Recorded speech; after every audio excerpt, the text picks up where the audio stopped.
ఎప్పుడైతే ఈ రాకడ గురించి ఎప్పుడైతే మనం వాక్యాలు వింటూ ఉంటామో, రాకడ గురించి ఎప్పుడైతే వాక్యాలు చెప్పబడతా ఉంటాయో ఒకటి జరుగుతుంది. కొందరు లేచి ఏమంటారంటే, ఓ రాకడ వస్తుంది, ఆయన త్వరగా వస్తుండు, నువ్వు సిద్ధంగా ఉన్నావా అంటే, సిద్ధంగా ఉన్నావా అంటే వాళ్ళ దృష్టిలో ఏంటంటే, నువ్వు పాపములు చేస్తున్నావా, పాపములు చేస్తలేవా, నువ్వు పాపములు చేసినవా, నువ్వు పరలోకానికి ఎత్తబడవు. ఒకవేళ నువ్వు పాపములు చేస్తలేవా, నీతి కార్యములు చేస్తున్నావా, అట్లయితే నువ్వు పరలోకానికి ఎత్తబడతావు.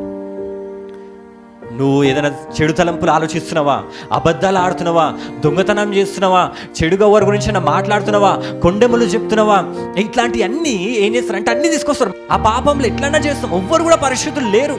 సిలువలో ఎత్తబడిన తర్వాత ఆయనే సిలువలో నీ గాయములని, నీ పాపములను తీసుకొని ఆయన భరించి ఎన్నో శ్రమలు నొంది రక్తం గార్చి చనిపోయి తిరిగి లేచిన ఆ యేసుక్రీస్తు ప్రభువును నువ్వు ఎప్పుడైతే చూస్తావో నువ్వు బతుకుతావంట. హల్లెలూయా. ఆ చూడడం అంటే ఏంటంటే విశ్వసించడం. హల్లెలూయా. నువ్వు ఏ క్రియలు చేయని అవసరం లేదు. నువ్వు రక్షింపబడడానికి ఏ క్రియలు చేయని అవసరం లేదు. నువ్వు ఎవరి దగ్గరకు వచ్చినావు? దృశ్యమైన వాటి దగ్గరకు వచ్చినావా, అదృశ్యమైన దేవుని దగ్గరకు వచ్చినావా? నువ్వు ఎవరి దగ్గరకు వచ్చినావంటే సత్య స్వరూపి అయిన, అదృశ్యుడైన, అద్భుతకరుడైన దేవుడు, నిజమైన దేవుడు, సత్య స్వరూపి, పరిశుద్ధుడు, అతి మహోన్నతుడు, అతి కాంక్షణీయుడు, గొప్ప దేవుడు, పరిశుద్ధుడు అయిన యేసు క్రీస్తు దగ్గరికి నువ్వు వచ్చినావంట. హల్లెలూయా. బైబిల్ చెప్తుంది మన క్రియలు మనల్ని పరలోకానికి తీసుకెళ్తలేవు. హల్లెలూయా. నీ విశ్వాసము నేను పరలోకానికి తీసుకెళ్తుంది. నీ క్రియలు ఎట్లున్నా కానీ నువ్వు విశ్వసిస్తే, ఆ యేసు క్రీస్తు నామంని విశ్వసిస్తే, ఆయన రక్తం ద్వారా నీ పాపాలు పోయినాయని నువ్వు నమ్ముతే దేవుడు నీ క్రియల్ని పట్టించుకోడిగా. నీ విశ్వాసమే నేను పరలోకానికి తీసుకెళ్తాను. ఈ పరిశుద్ధ గ్రంథం ఒకటి నమ్మండి. ఈ పరిశుద్ధ గ్రంథం చెప్తుంది నువ్వు విశ్వాసం ద్వారా నీతిమంతుడు అయినావు, విశ్వాసం ద్వారానే పరలోకానికి వెళ్తావు. కాబట్టి నీ విశ్వాసం ఒక్కటే చూసుకోండి. నువ్వు నమ్మినవా, దేవుని కుమారులాగా మారినవా, ఆ రాకడ వరకు కూడా అట్లనే ఉంటావు. ఆ రాకడలో నిత్యం కూడా దేవుని కుమారులాగానే పరలోకంలో ఉంటావు. హల్లెలూయా. తండ్రి ఎక్కడ ఉంటాడు, కుమారులు కుమార్తెలు కూడా అక్కడనే ఉంటారు. నీ తండ్రి పరలోకంలో ఉన్నాడు అనుకో, నువ్వు కూడా పరలోకంలోనే ఉంటావు, నరకంలో ఉండవు. అబ్రహాం నమ్మిండు, అది ఆయనకి నీతిగా ఎంచబడింది. మనం నమ్మితే అది మనకి నీతిగా ఎంచబడుతుంది.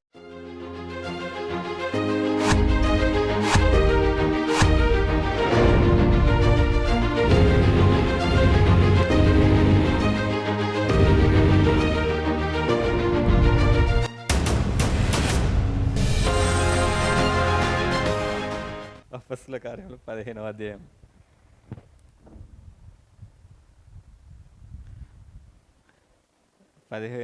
మొదటి నుంచి ఈడేమని రాసిందంటే, కొందరు యూదయ నుండి వచ్చి మీరు మోషే నియమించిన ఆచారము చొప్పున సున్నతి పొందితేనే కానీ రక్షణ పొందలేరని సహోదరులకు బోధించిరి.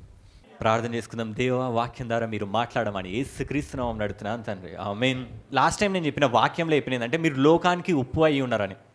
మనం ఎట్లున్నామంట? లోకానికి ఉప్పు అయి ఉన్నామంట, వెలుగు అయి ఉన్నామంట. కాబట్టి మనం లోకానికి ఉప్పు అయి ఉంటే దాని అర్థం ఏంటంటే లోకం గురించి మనం ప్రార్థన చేయాలి.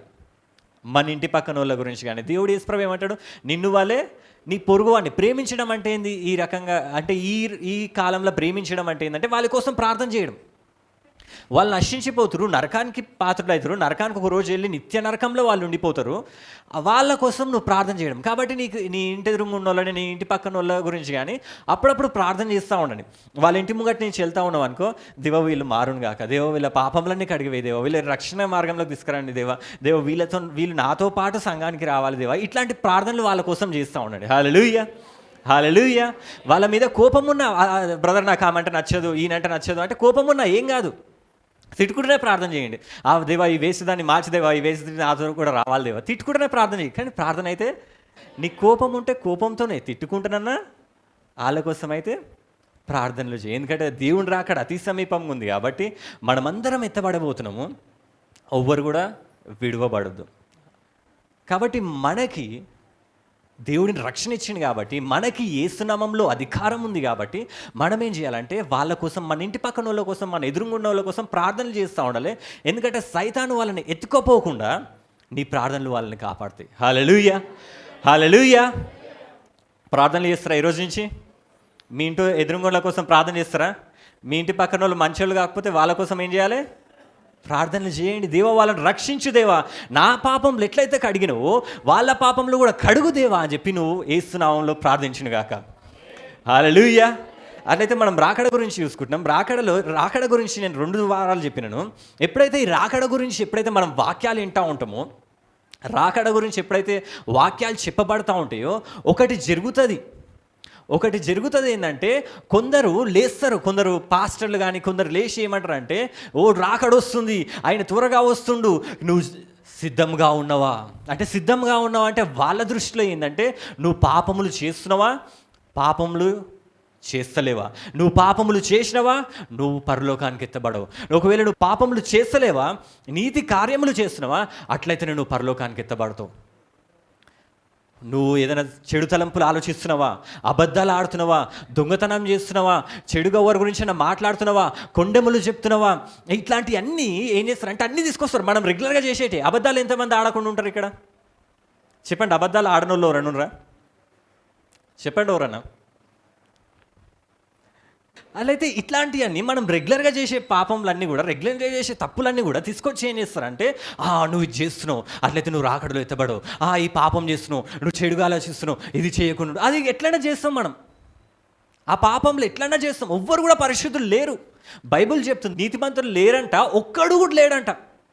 కొందరు చెప్తారు నేను పరిశుద్ధుణ్ణి, కొందరు పాస్టర్లు చెప్తారు నేను పరిశుద్ధుని, ఆ దేవుని తర్వాత నేనే పరిశుద్ధుని, ఆ దేవుడు పరిశుద్ధుడు, నేను పరిశుద్ధుని, నేను ఏ పాపము చేయలేదు, ఏ పాపము నాకు తెలియదు, నా తాతలు ఎట్లాంటి వాళ్ళు, నా వంశం ఎట్లాంటిది, నేను ఇట్లా అది ఇది అని చెప్పి నేను మాట అంటే మాట, వాళ్ళు భూమి మీద నిలబడరు, మాట మీదే నిలబడతారు వాళ్ళు. ఇట్లాంటివి చెప్తా ఉంటారు, నేను మాట మీదే ఉంటా, నేను మాట పోతే నా ప్రాణం. ఎంతమంది, అందరం కూడా మాట తప్పుతాం, అందరూ కూడా అబద్ధాలు చెప్తాం. కానీ వాళ్ళు అట్లా చెప్పుకుంటారు నేను పరిశుద్ధుని, నేను పాపం, నేను నా కళ్ళతో పాపం, నా నోరుతో పాపం, నా చెవులు, అపహాసకులు కూర్చుండే చోట కూర్చుండదంటే చెడులతో నేను ఉండను, నేను పాపము చేయను, పాపం అనేది నా జీవితంలో లేదు అని వాళ్ళు అట్లా అంటారు. మనకు కూడా పాస్టర్ కొందరు ఏం చేస్తారంటే, కొందరు మాత్రమే ఉన్నారు, వాళ్ళు ఏం చేస్తారంటే మీరు కూడా అట్లనే ఉండాలి.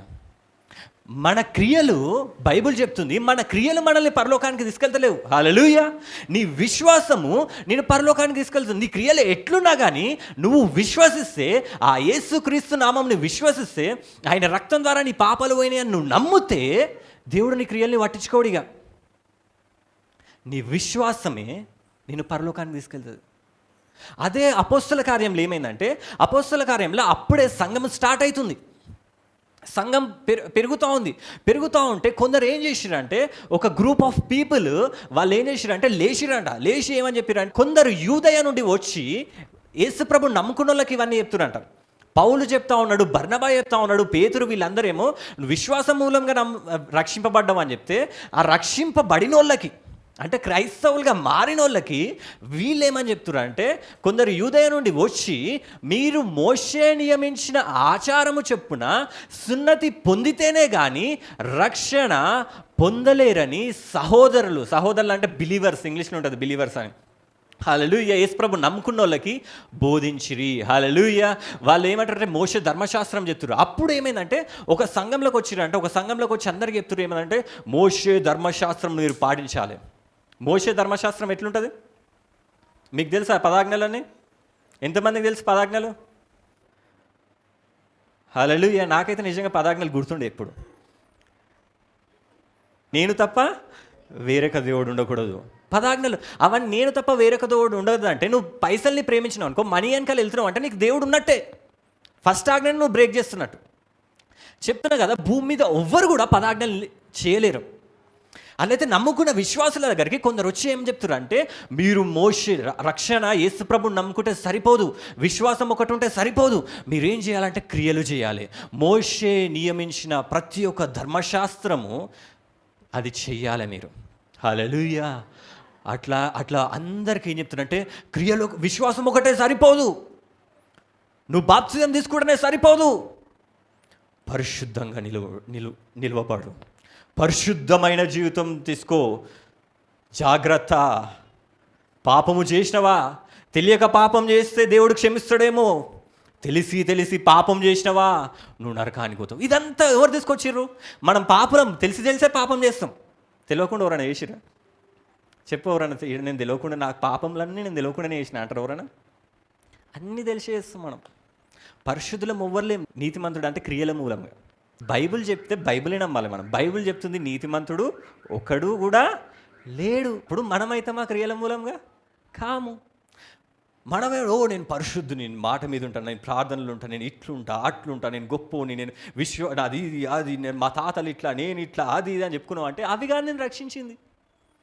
అప్పుడు పౌలు, ఈ శీల, బర్నబా, పేతురు, యోహాను వీళ్ళందరూ విశ్వాసం గురించి చెప్తా ఉంటే కొందరు లేచి ఏం చెప్తుర్రు ధర్మశాస్త్రం కావాలంటారు. ఇంకా ఇంకా ఇంకా వచనం తీస్తే, కాబట్టి వీళ్ళందరూ ఏం చేశారు అంటే పౌలేమో ఇట్లా అంటుండు, పౌలు వీళ్ళు బర్నబా ఏమంటారు విశ్వాసం ద్వారా రక్షింపబడ్డమని వీళ్ళు అంటారు. వీళ్ళు కొందరు ఏమంటారు విశ్వాసం ఒకటే కాదు ధర్మశాస్త్రం చేయాలని వీళ్ళు అంటారు. అట్లయితే ఏమైందంటే ఈ రెండు గ్రూప్స్కి మధ్యలో గొడవ అయిందట. పౌలు బర్నబాలు విశ్వాసం వలన అనే గ్రూప్ ఒకటి వచ్చింది, విశ్వాసం ఒకటే కాదు క్రియలు కూడా అనే గ్రూప్. ఇప్పుడు కూడా లోకంలో రాకడ గురించి చెప్తే ఈ గ్రూప్స్ లేస్తుంది. ఒక గ్రూప్ లేసి ఏమంటుంది అంటే నువ్వు ఎత్తబడాలంటే నువ్వు పరిశుద్ధమైన జీవితం, ఇప్పుడన్నా మారు, నువ్వు మారలేదా నువ్వు ఎత్తబడవు, నువ్వు తాగుతున్నావా నువ్వు ఎత్తబడవు, నువ్వు దొంగతనం చేస్తున్నావు నువ్వు ఎత్తబడవు, నువ్వు అబద్ధాలు ఆడుతున్నావా నువ్వు ఎత్తబడవు, ఇది చేస్తున్నావు టీవీ చూస్తున్నావు సినిమాలు చూస్తున్నావు ఫ్రెండ్స్తో పిచ్చి ఎదుగుతున్నావు నువ్వు ఎత్తబడవు అన్ని క్రియలు. ఈ కొందరు క్రైస్తవులు వాళ్ళు ఏం చేస్తున్నారు అంటే కొందరు పాస్టర్లు పౌలు చెప్పిన సువార్త కాకుండా ఈ శిష్యులు చెప్పిన సువార్త కాకుండా కొత్తది తీసుకొచ్చి ఏంటంటే విశ్వాసం ఒకటే సరిపోదు, నీ క్రియలు కూడా మంచిగా ఉండాలి, నువ్వు మంచిగా మారితేనే, నీ క్రియలు మంచిగా ఉంటేనే నువ్వు పరలోకానికి ఎత్తబడతావు అని చెప్పిరంట. అదే చూద్దాం మనం. ఏంటంటే అప్పుడు ఏమైందంటే వాళ్ళిద్దరికి గొడవ అయిందంట. గొడవ వాళ్ళు ఏమన్నారంటే ఇదంతా కాదు, మనం కొట్టుకోవడం కాదు, మనం ఏం చేద్దామంటే ఇప్పుడు మనందరికీ మన ప్రేయర్ పవర్ బ్రాంచెస్ అన్నిటికీ మెయిన్ బ్రాంచ్ ఏంది రామ్నగర్ సామన్న.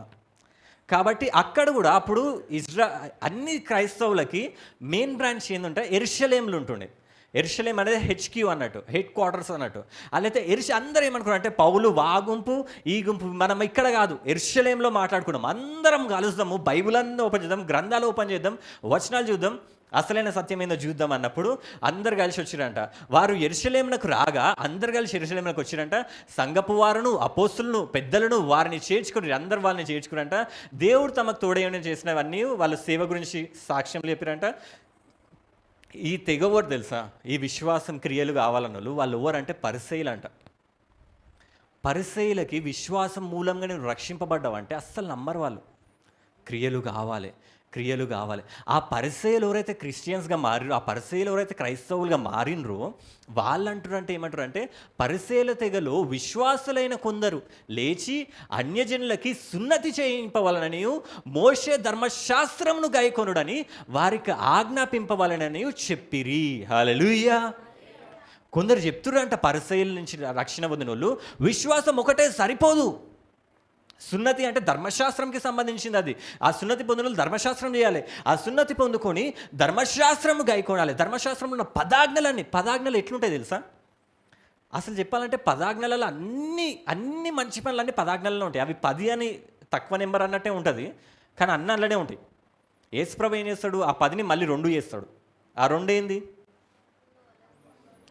నిన్ను వాళ్ళని పొరుగువాడిని ప్రేమించిన తర్వాత నీ దేవుడైన యెహోవాను పూర్ణ హృదయంతో. చెప్పాలంటే ఆ 2 అన్ని మంచి పనులు ఉన్నాయి. ఆ 2 కదా అంటే కాదు, నువ్వు చేసే మంచి కార్యములు అన్నీ ఆ 2, అన్ని మంచి కార్యములు కలిపితే ఆ 2 వస్తాయి. నువ్వు ఒక్క చెడ్డ కార్యం చేసినా కానీ 2 చేయనట్టే నువ్వు.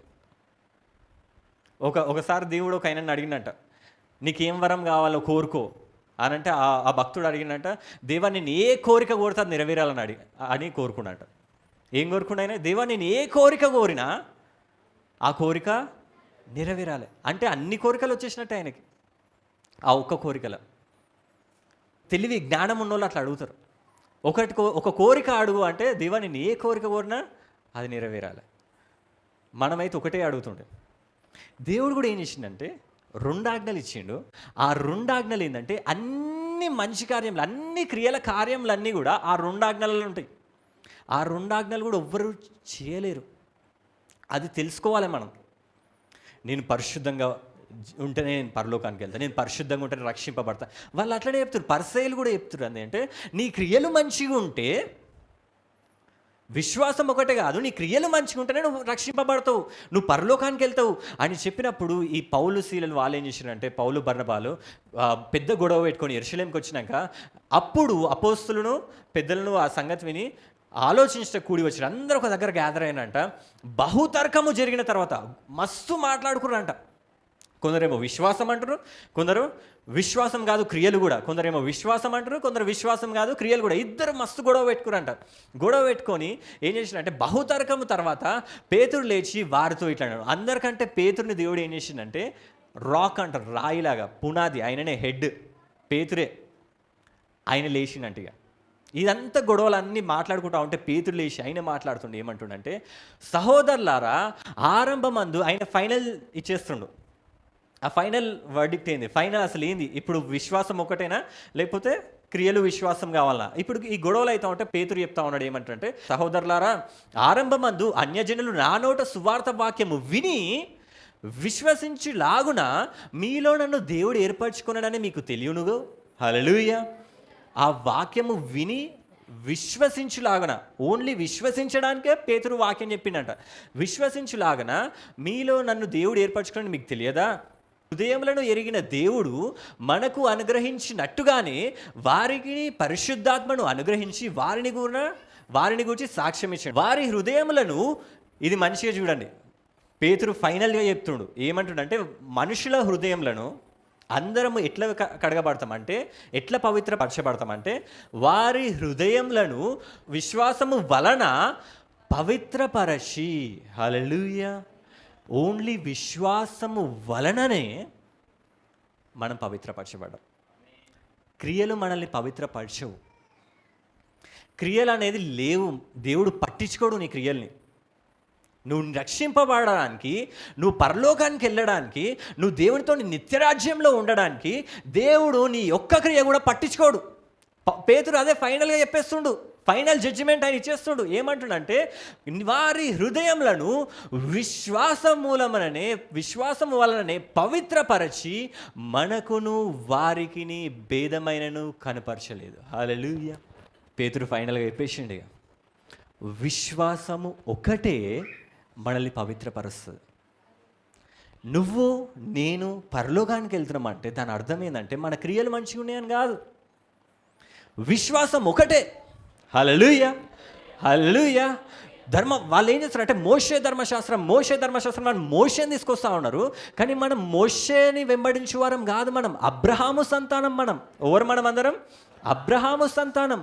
అబ్రహాము ఏదైతే ఆ మార్గంలో వెళ్ళిండో మనం కూడా అదే మార్గంలో వెళ్ళాలి. హల్లెలూయా. హల్లెలూయా.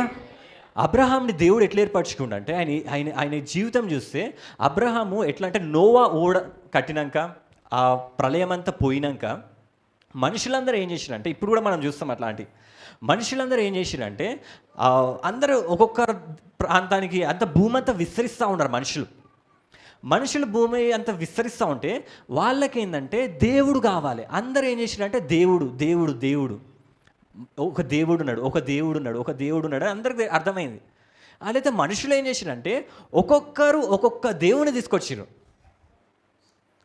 ఒక్కొక్కరు ఏం చేసిర్రు, ఒక్కొక్క దేవుని. ఒకడు చూసిండు, ఒక పిల్లిని చూసిండు. ఓడో వాని పేరు నాకు తెలియదు. ఒక పిల్లిని చూసి అబ్బా పిల్లి ఎంత మంచిగా ఉంది, పిల్లి మియాం అంటుంది, పిల్లి ఇట్లా చేస్తుంది, పిల్లి దుంకుతుంది, పిల్లి దేవుడేమో. అప్పుడు వాడు తీసుకొచ్చిండు, నేను దేవుణ్ణి తీసుకొస్తున్నా. దేవుడు ఎవరంటే పిల్లి దేవుడు. వాడు నిజంగా అప్పుడు ఆలోచిస్తే, ఒకవేళ మనం ఆలోచిస్తే, ఆ పిల్లి దేవుని తీసుకొచ్చినప్పుడు పిల్లి బొమ్మని చేస్తాడు. వాడు పిల్లి బొమ్మని చేసి ఏమంటాడు, ఇదే దేవుడు, ఈయననే నా దేవుడు, ఈ దేవుడిని నేను చూసినా, ఈ దేవుడే నాతో మాట్లాడిండు, ఈ పిల్లే దేవుడు అని చెప్పి ఒకటి తీసుకొచ్చిండు. తర్వాత ఇంకోటి ఏం చేసిండు, ఇంకో ప్రాంతంలో పిల్లి కాదు దేవుడు, కుక్క దేవుడు. కుక్క ఎంత మంచిగా ఉంది చూడండి, కుక్క ఎంత ఫాస్ట్గా ఉరుకుతుంది చూడండి, కుక్క బౌబౌ అనడం చూడండి, ఆ కుక్క దేవుడు అని చెప్పి ఒక.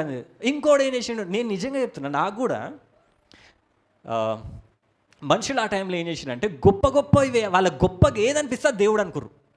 నాకు కూడా, నేను బీచ్ దగ్గరికి వెళ్తూ ఉంటే నాకు సూర్యుడు అంటే మస్తు ఇష్టం. సూర్యుడు రైజ్ అవుతుంటే, సూర్యుడు సెట్ అవుతుంటే, అంటే సూర్యుడు ఉదయిస్తుంటే, సూర్యుడు అస్తమిస్తుంటే నాకు ఎంత నచ్చుతుంది అంటే సూర్యుడు అట్లనే చూస్తూ ఉంటాను నేను. అరే ఎంత అద్భుతంగా ఉంది ఇది. సూర్యుడు పొద్దున నేను బీచెస్ దగ్గరికి వెళ్ళి కూడా, బీచెస్ మేము చింటూ వాళ్ళు వెళ్ళినప్పుడు అట్లా కూర్చొని మేము అట్లనే చూస్తూ ఉంటాం. సూర్యుడు ఇట్లా దిగిపోతూ ఉంటే ఎంత అద్భుతంగా ఉంటుంది తెలుసా ఆ దృశ్యం. ఎంత గొప్పగా ఉంటాడు తెలుసా? కొందరికి చంద్రుడు అంటే ఇష్టం. అప్పుడు ఆ సూర్యుని చూసి ఆ సూర్యుడే దేవుడు, అంత గొప్పగా ఉన్నాడు సూర్యుడు. అందరు ఒక్కొక్కరు ఏం చేసిండంటే, నా దేవుడు పిల్లి, నా దేవుడు కుక్క, నా దేవుడు సూర్యుడు, నా దేవుడు చెట్టు, నాకు మామిడికాయలు ఎరా ఎంత రుచిగా ఉంది, నా దేవుడు మామిడి చెట్టు. ఒక్కొక్కరు మనుషులందరూ ఏం చేసినంటే, నోవా తర్వాత జ్ఞానం లేదు, దేవుడెవరో నిజమైన దేవుడెవరో తెలుసుకునే జ్ఞానం లేదు. ఒక్కొక్కరు తీసుకొచ్చి పిల్లిని చూపెట్టేటోడు వాడు ఎట్లా వస్తుండొచ్చు, వాంది ఆ దేవుడు నాకు వచ్చేసిండు, ఆ పిల్లి ఆత్మ దిగింది నా మీద, మియాం మియాం అనుకుంటే ఆ పిల్లిలాగా చేయొచ్చు. చెప్పి ఇగో నేను పిల్లి దేవుణ్ణి దిగిన, నేను మామూలు పిల్లిని కాదు, గండు పిల్లిని నేను అని ఇట్లాంటివి చెప్తుండొచ్చు వాడు. ఒకడు కుక్క దేవుని తీసుకొచ్చాడు, ఓ నేను మామూలు కుక్కను కాదు, ఊర కుక్కని నేను మీ సమస్యలు చూసిన. ఒకడు పిల్లి దేవుని తీసుకొచ్చాడు, ఒకడు కుక్క దేవుని తీసుకొచ్చాడు, ఒకడు బర్రె దేవుని తీసుకొచ్చాడు. బర్రె దేవుడు అంటే బర్రెనే దేవుడు అంటాడు వాడు. ఒకడు చెట్టు దేవుని, ఒకడు సూర్యుని దేవుడు, ఒకటి మబ్బుల్ని చూసినప్పుడు ఎంత ఆకారాలు, ఎంత మంచిగా ఉంటాయి ఆ ఆకారాలు మబ్బులు. అందరూ ఒక్కొక్కరు ఒక్కొక్క దేవుని తీసుకొస్తారంట నోవా తర్వాత. ఒక్కొక్కరు ఆ చెయ్యి బాగాలేకపోతే చెయ్యి దేవుడు, కళ్ళు బాగాలేకపోతే కళ్ళ దేవుడు, జుట్టు రాకపోతే జుట్టు దేవుడు. ఇట్లందరూ ఒక్కొక్కరు మనుషులు ఏం చేసినంటే ఆ టైంలో అందరూ ఎవ్వరికి నచ్చిన దేవుళ్ళను వాళ్ళని తీసుకొస్తూ ఉంటే, అసలైన దేవుడు ఉన్నాడు కదా, ఒక ఆయన సజీవుడైన దేవుడు ఉన్నాడు కదా, ఈ సర్వసృష్టిని సృజించిన యెహోవా ఉన్నాడు కదా, ఆయనే చూస్తూ ఉన్నాడు ఏంటంటే, చీచి నేను మనిషిని దేవుడు ఏం చేసిండు తెలుసా, సృష్టి అంతా వేసి ఆ పిల్లి మీద, ఆ కుక్క మీద, ఆ చెట్ల మీద అధికారము మనిషికి ఇచ్చిండంట. హల్లెలూయా. అధికారం ఎవరికుంది? దాని మీద, పిల్లి మీద అధికారం ఎవరికుంది? మనిషికి ఉంటే మనిషి ఏం చేసిండంటే ఆ పిల్లిని మొక్కుతుండు. పిల్లి మనిషిని మొక్కాలి, అధికారం ఎవరికుంది? అట్లయితే మనుషులందరూ తీసుకొస్తా ఉంటే అప్పుడు దేవుడు ఏం చేసిండంటే ఇదంతా చూసి, ఇప్పుడు నాకొకడు కావాలి అసలైన. ఇప్పుడు ఒకరు ఏం చేశారంటే, ఇప్పుడు చింటు దేవుడు, అట్లా డానియల్ దేవుడు, శ్రీనివాస్ దేవుడు, ఇట్లా ఒక్కొక్కరు ఏం చేస్తారంటే ఒక్కొక్కరు వాళ్ళ దేవుని చూపెడతా ఉన్నారు. దేవుడు, అసలైన దేవుడు ఏం చేసిందంటే, నేను ఒకరిని చూస్ చేసుకోవాలి, నేను ఒకరిని పిలవాలి, నేను ఒకరిని పిలిచి ఆ దేవుని, ఈయన దేవుని నేనని చెప్పుకోవాలి. ఎందుకంటే అప్పుడు ఏం చేశారంటే, ఎవరికన్నా శ్రమలు రాగానే వాళ్ళు ఏం చేశారంటే ఫస్ట్ చింటు దేవుని దగ్గరికి వెళ్ళేది, రాలేదనుకో డానియల్ దేవుని దగ్గరికి వెళ్ళేది, అప్పుడు మనుషుల పేర్లను బట్టి పిలిచేది దేవుళ్ళని. చింటు దేవుడు, డానియల్ దేవుడు, శ్రీనివాస్ దేవుడు, తర్వాత బంటి దేవుడు. హల్లెలూయా హల్లెలూయా. చింటు దేవుడు చిల్లరగాడేమో, కానీ బంటి దేవుడు బలవంతుడు. ఇట్లా ఆలోచిస్తుండే వాళ్ళందరూ. చింటు దేవుని దగ్గరికి వెళ్తే ఆన్సర్ రాదేమో, కానీ బంటి దేవుని దగ్గరికి వెళ్తే ఆన్సర్ వస్తుంది. హల్లెలూయా హల్లెలూయా. అట్లయితే అట్లా ఒకరిని పట్టుకోవాలని చెప్పి దేవుడు ఎత్తుకిండట, అందరిని చూసి ఎవరిని ఎంచుకుండంటే ఒకరిని ఎంచుకుండు, ఆయన పేరే అబ్రహాము. హల్లెలూయా హల్లెలూయా. ఓ అబ్రహాము, నేను నీ దేవునిలాగా పిలువబడతా. దేవునికి అబ్రహాం అంటే ఎందుకు నచ్చింది? ఎందుకు దేవుడు అబ్రహాంనే చూస్ చేసుకుండు? ఎందుకంటే అబ్రహాము దృశ్యంలైన దేన్ని కూడా చూసి ఇది నా దేవుడు అనలేదు.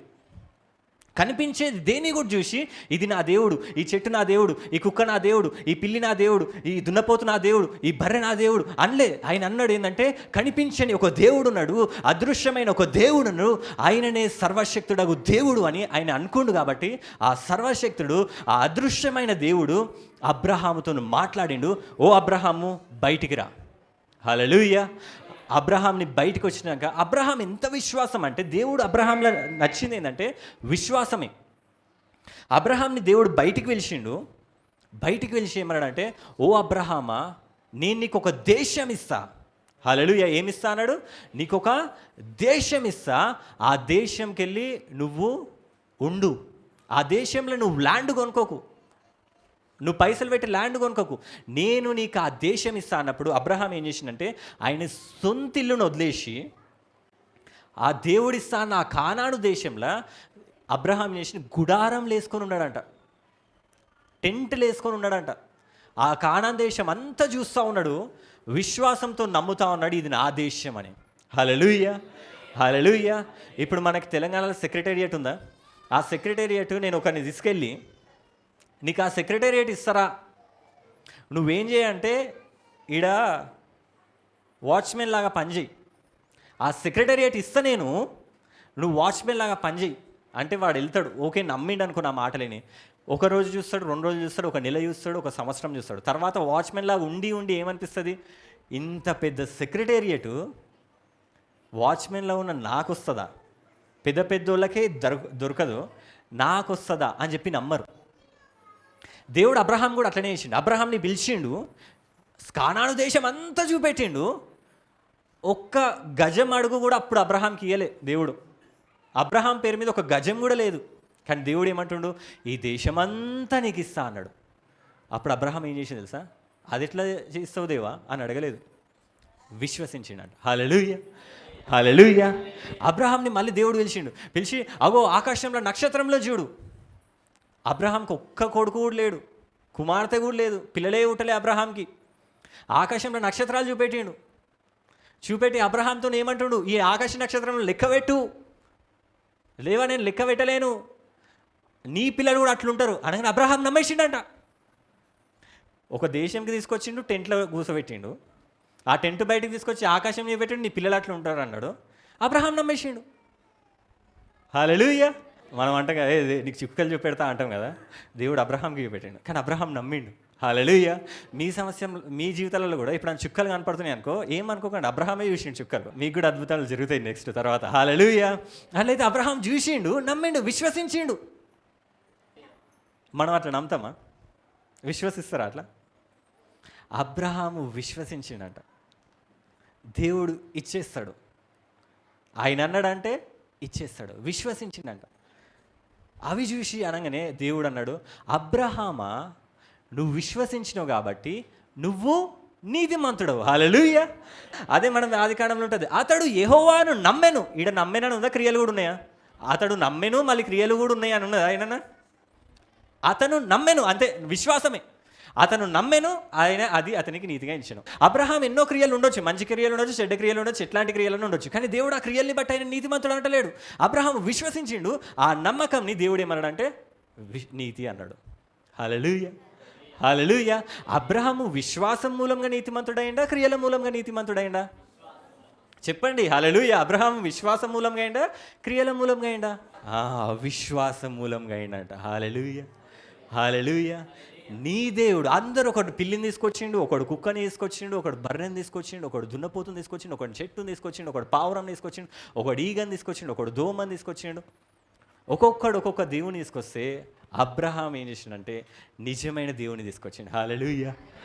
ఈ లోకంకి నువ్వు కూడా అబ్రహాం లాగా మారునుగాక.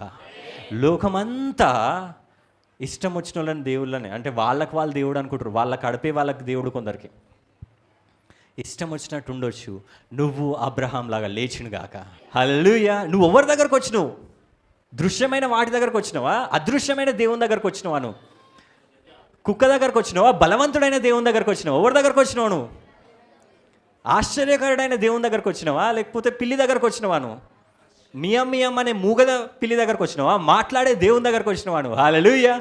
ఎవరి దగ్గరకు వచ్చినావంటే సత్య స్వరూపి అయిన, అదృశ్యుడైన, అద్భుతకరుడైన దేవుడు, నిజమైన దేవుడు, సత్య స్వరూపి, పరిశుద్ధుడు, అతి మహోన్నతుడు, అతికాంక్షణీయుడు, గొప్ప దేవుడు, పరిశుద్ధుడు అయిన యేసు క్రీస్తు దగ్గరికి నువ్వు వచ్చినావంట. హల్లెలూయా, హల్లెలూయా.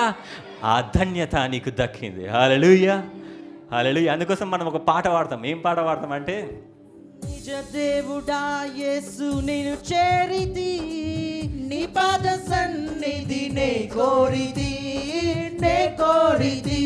పాడదామా మనం కూడా? నిజ దేవుడా యేసు నిన్ను చేరితి, నీ పాద సన్నిధి నే కోరితి. నిజ దేవుడా యేసు నిన్ను చేరితి, నీ పాద సన్నిధి నే కోరితి. నిజ దేవుడా యేసు నిన్ను చేరితి, నీ పాద సన్నిధి నే కోరితి. అబ్రహాములాగా కోరితి. దీనుడా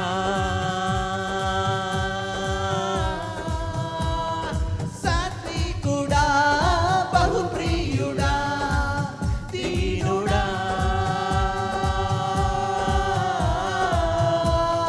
సాత్వికుడా పాడదామా మనం కూడా? బలవంతుడా యేసు నిన్ను చేరితి, నీ పాద సన్నిధి దేవుడు నీ దేవుడు. బలవంతుడా యేసు నిన్ను చేరితి పాడదాం, నీ చెప్దాం. పాద సన్నిధి నే కోరితి బలవంతుడా యేసు నిన్ను చేరితి నీ పాద సన్నిధి నే కోరితి బలవంతుడా యేసు నిన్ను చేరితి అవునయ్యా. నీ పాద సన్నిధి నే కోరితి దీనుడా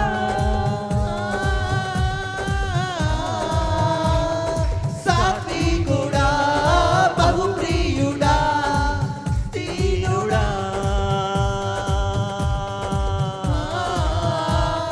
సాత్వికుడా బహుప్రియుడా ఆశ్చర్యకరుడా, ఆశ్చర్యకరుడా నిన్ను చేరితి అవునయ్యా. నీ పాద సన్నిధి నే కోరితి ఆలోచనకర్త. ఆశ్చర్యకరుడవు నిన్ను చేరితి నీ పాద సన్నిధి నే కోరితి పవనుడా. పవనుడా యేసు నిన్ను చేరితి నీ పాద సన్నిధి నే కోరితి ధవలవర్ణుడా యేసు నిన్ను చేరితి నీ పాద సన్నిధి నే కోరితి ఆలోచనకర్త నిన్ను చేరితి నీ పాద సన్నిధి నే కోరితి ప్రేమపూర్ణుడా యేసు నిన్ను చేరితి నీ పాద సన్నిధి నే కోరితి ప్రాణనాథుడా యేసు నిన్ను చేరితి అవునయ్యా. నీ పాద సన్నిధి నే కోరితి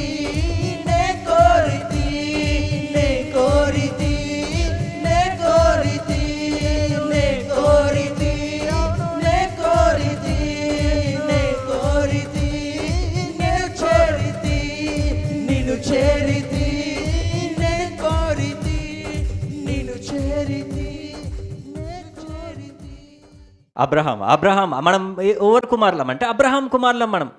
అబ్రహాము ఎట్లా నీతిమంతుడైండు? మనం ఇప్పుడు దాకా చూసుకున్నాం. అబ్రహాము విశ్వసించినందుకు నీతిమంతుడైండా, క్రియల మూలంగా నీతిమంతుడైండా? విశ్వాసం మూలంగా నీతిమంతుడైండు. అందుకోసం అబ్రహాం ఏం చేసిందంటే, ఓ అబ్రహామా నీ దేవునిలాగా నేను పిలువబడతా. అందుకోసమే అందరూ అప్పుడు ఏమంటారు తెలుసా? అబ్రహాము దేవుడు, అబ్రహాము దేవుడు, అబ్రహాం దేవుడు, అబ్రహాము దేవుడు, అబ్రహాము, ఇస్సాకు దేవుడు, యాకోబు దేవుడు, ఇజ్రాయేలు దేవుడు అని చెప్పి అట్లా దేవుడు ఇష్టంతో. అందుకోసం హెబ్రీలకు రాసిన పత్రిక 11వ అధ్యాయంలో ఉంటుంది, అదే రాసి ఉంటుంది. అబ్రహాం గురించి చెప్పుకుంటూ వస్తాడు, వచ్చుకుంటూ ఏం చెప్తాడంటే, నేను సిగ్గుపడలేదంటాడు అబ్రహాంని చూసి. అబ్రహాం సంతానంకి ఇజ్రాయేలు దేవుడు అని చెప్పుకోవడానికి నేను సిగ్గుపడలేదు రాసింది ఈడ. అయితే వారు మరి శ్రేష్టమైన దేశమును అనగా పరలోక సంబంధమైన దేశమును కోరుచున్నారు, అందుచేత తాను వారి దేవుడనని, అబ్రహాము సంతానం ఇజ్రాయేలు దేవుడనని అనిపించుకొనుటకు దేవుడు వారిని గూర్చి సిగ్గుపడలేదు. ఒక్కొక్క దేవుడిని తీసుకొస్తూ ఉంటే ఆ సత్యస్వరూపి అనే దేవుడు, నిజమైన దేవుడు, శక్తివంతుడైన దేవుడు ఆయన ఏం చేసినంటే అబ్రహాము సంతానం ఇజ్రాయేలు. అందుకోసమే ఇజ్రాయేల్ దేవుడు అని చెప్పుకోవడానికి దేవుడు ఇష్టపడ్డాడంట, సిగ్గు వల్లేదంట అబ్రహామును బట్టి. నీ బట్టి కూడా దేవుడు అట్లా అనుకోవాలి, నేను జస్టిన్ దేవుడిని, నేను బంటి దేవుడిని, నేను ప్రభుకిరణ్ దేవుడిని అట్లా చెప్పుకోవడానికి మీరు కూడా అట్లా తయారవును కాక. అట్లా తయారు కావాలంటే మీ క్రియలు మంచిగా ఉండాలా, విశ్వాసం మంచిగా ఉండాలా?